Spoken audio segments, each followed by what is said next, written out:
자, 안녕하세요. 오늘은 광상 부분을 들어갈 건데요. 자, 광상에서는 이제 조금 심화적으로 들어가야 될 부분이 있을 것 같습니다. 이 부분은 원래라면 지구과학 1에서 지금 지구과학 2로 넘어온 상황이기 때문에 2에 걸맞게 지구과학 1보다는 조금 더 지질학적인 어떤 내용들이 가미된 채로 문제가 나올 수가 있다고 생각을 해요. 하지만 너무 어렵게 나오진 않을 테지만 혹시 모르기 때문에 이게 지금 올라오고 처음 나오는 부분이라서 어느 수준까지 나오기를 모르기 때문에 내신 수준에서는 굉장히 충분할 거고요. 모의고사 수준에서도 아주 충분한 그런 강의가 될 것 같습니다.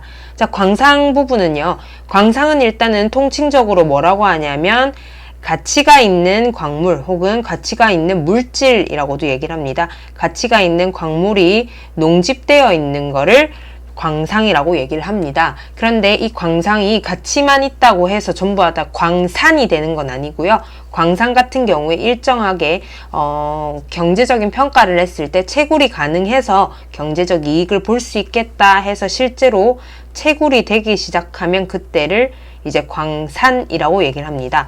그 전에 이제 채굴을 하지 못하더라도 일단 가치 있는 것들이 다 농집돼 있는 걸 바로 광상이라고 얘기를 합니다.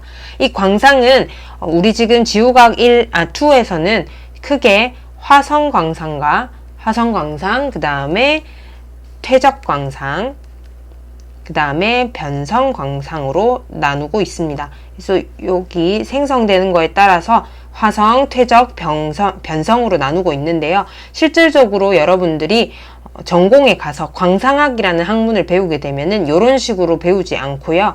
어떤 생성 원인에 따라서 배우게 됩니다. 하지만 우리가 화성암, 퇴적암, 변성암을 배우기 때문에 이런 식으로 분류를 해 놓은 것 같습니다. 그래서 그것에 충실해서 이제 해석을 해보면요. 화성 광상 같은 경우에는 기본적으로는 마그마가 냉각이 되고 그 다음에 마그마와 관련된 어떤 화성 광상이고요. 그리고 퇴적 광상 같은 경우에는 퇴적암과 비슷하게 풍화, 그러니까 퇴적의 어떤 풍화작용이죠. 웨더링이라고 하는 그 풍화, 그 다음에 침식, 그 다음에 운반과 관련된 퇴적작용과 아주 연관이 되는 부분처럼 퇴적적인 부분과 연관이 되는 거를 이제 퇴적광상이라고 얘기를 합니다. 그리고 변성 같은 경우에는 기본적으로 변성과 관련이 되어 있는 광상이라고 생각하시면 되겠습니다. 자, 그래서 먼저 우리는 화성광상을 보게 될 겁니다. 자, 화성광상 같은 경우에는 우리 그림을 하나 그려서 설명을 시작하도록 하겠습니다.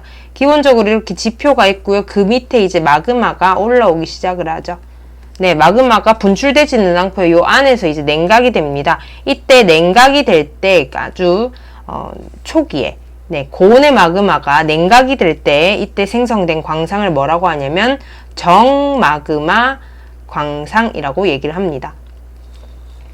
저는 학부 때 이걸 배울 때 영어로 배웠어서 사실 처음에 이렇게 정마그마 광상, 퇴적 광상, 변성 광상에 나오는 지금부터 배울 이런 내용들이 한글로 돼 있어서 꽤나 어려웠었거든요.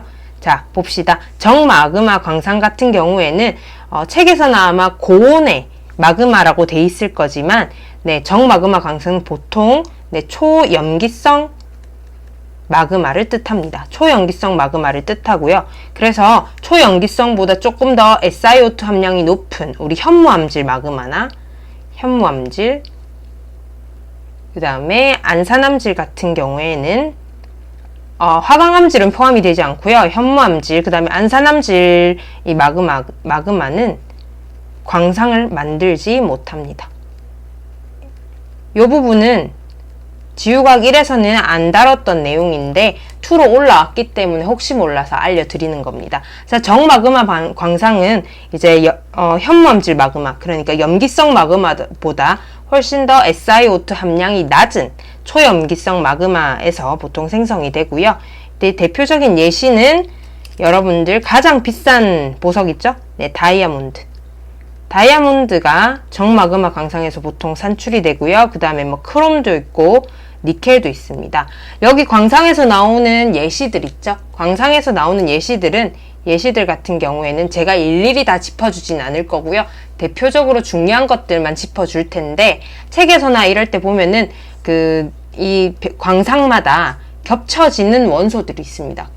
네, 겹쳐지는 그런 것들을 여러분들이 일일이 다 외우기는 힘들기 때문에 대표적인 것만 알아두시고 문제가 나오면 그때그때마다 첨가해서 외워주시는 게 조금 더 현명할 거라고 생각이 듭니다.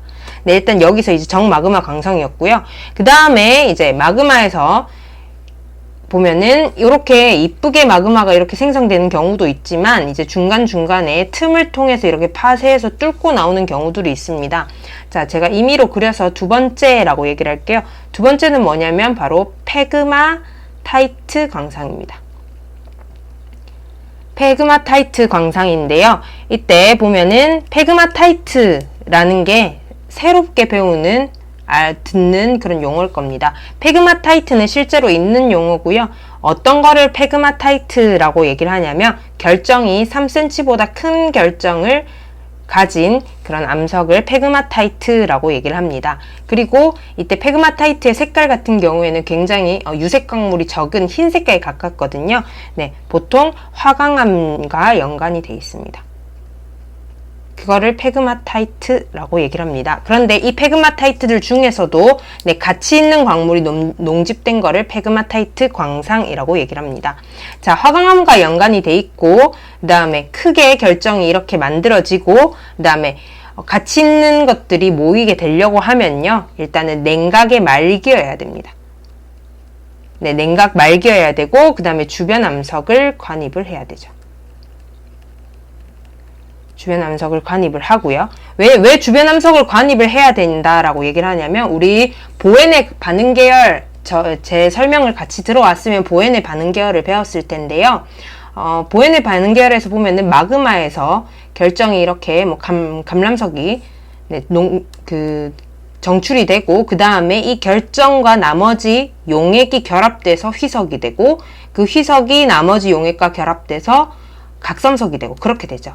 자, 그런데 지금 페그마타이트 같은 경우에는 제가 굉장히 흰색에 가깝다 했잖아요. 그 말은 무엇이냐면 이 정출되고 이 나머지 용액이 따로 분리가 되어야 이해가 가능합니다.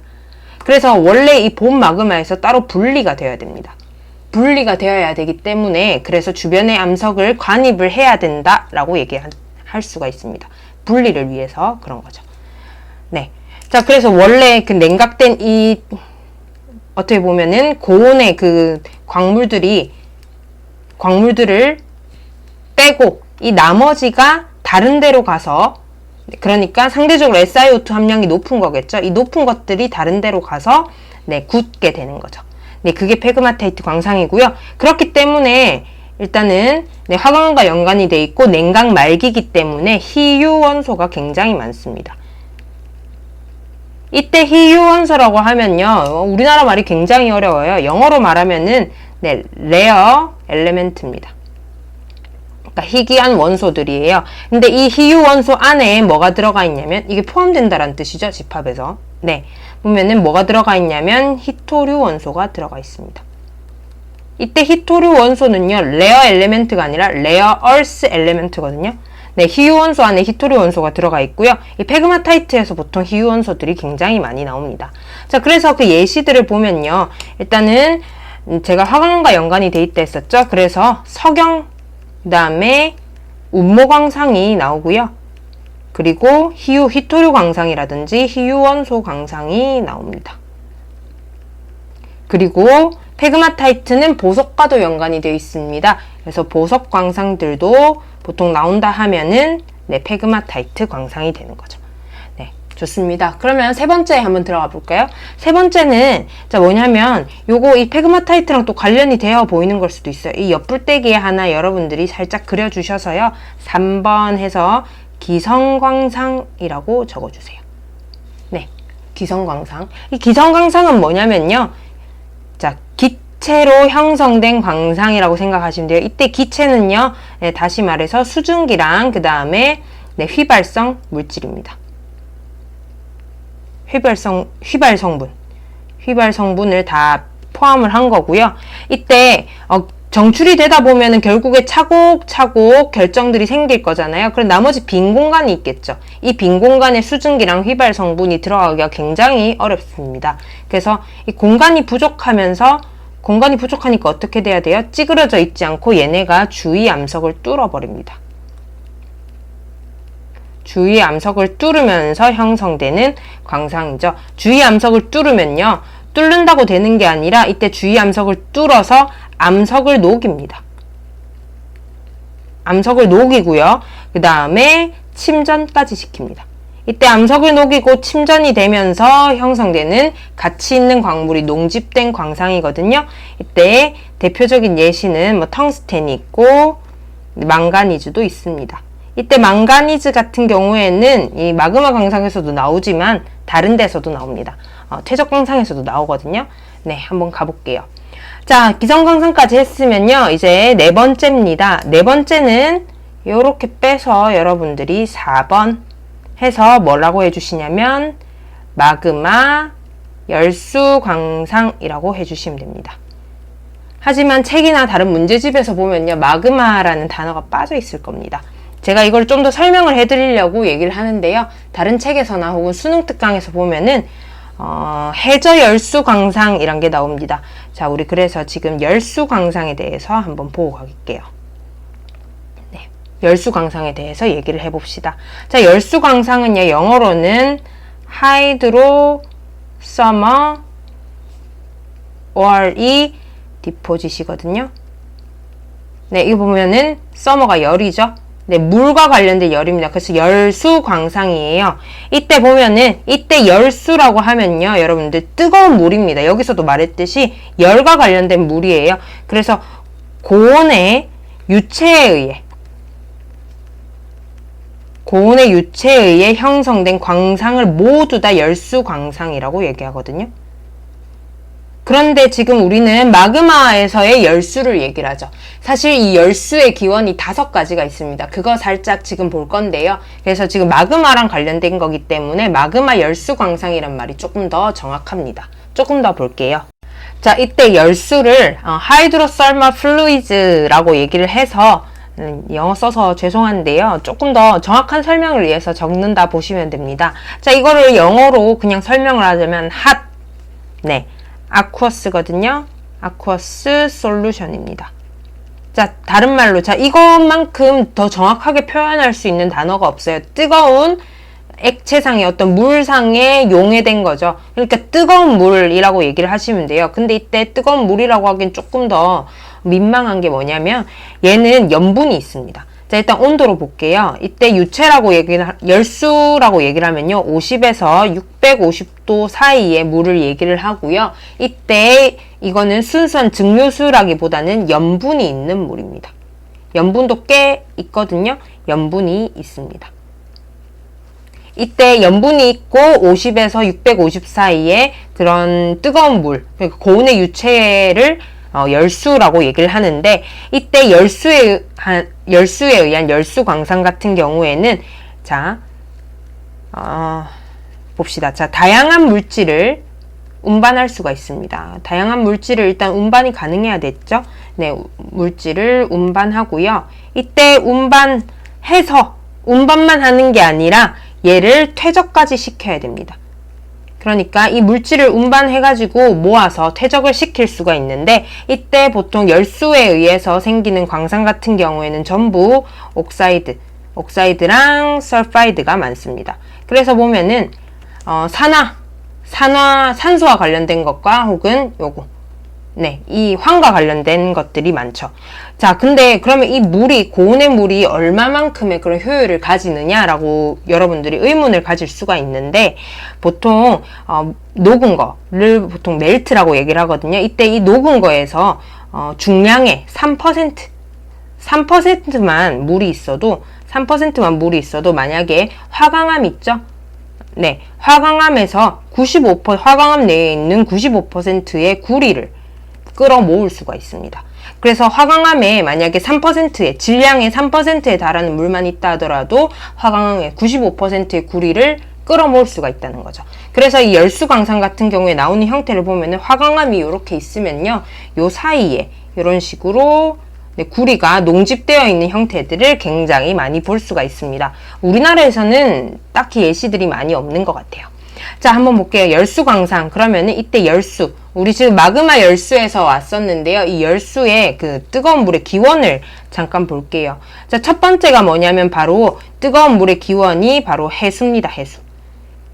그러니까 우리 해령, 발산형 경계나 여기서 있는 그 뜨거운 물 있죠. 네, 그거랑 관련된 거고요. 이 해수에 의해서 만들어진 그 광상이 뭐냐면 바로 해저 열수 광상입니다. 그래서 사실 마그마에서 그냥 똑같이 열수 광상이라고 하기에는 조금 어폐가 있다라는 얘기가 됩니다. 그 다음에 또 뜨거운 물이 뭐가 있냐면 기상수도 있습니다. 기상수라고 얘기하면 여러분들 하늘에서 떨어지는 비, 그걸 얘기를 하고요. 그 다음에 세 번째 물은 뭐냐면 변성기원수입니다. 이때 변성기원수는 뭐냐면 변성작용에 의해서 물이 나오는 거거든요. 네, 이때 우리 지금 여기 변성광상에서 또 배울 거고요. 그 다음에 네 번째가 뭐냐면 바로 분지수라는 건데, 얘는 조금 더 정확하게 얘기를 하면요, 퇴적 당시에 그 광물 입자와 입자 사이에 빈 공간이 있습니다. 그때 공극 안에, 그걸 공극이라고 하는데 그 공극 안에 있던 물입니다.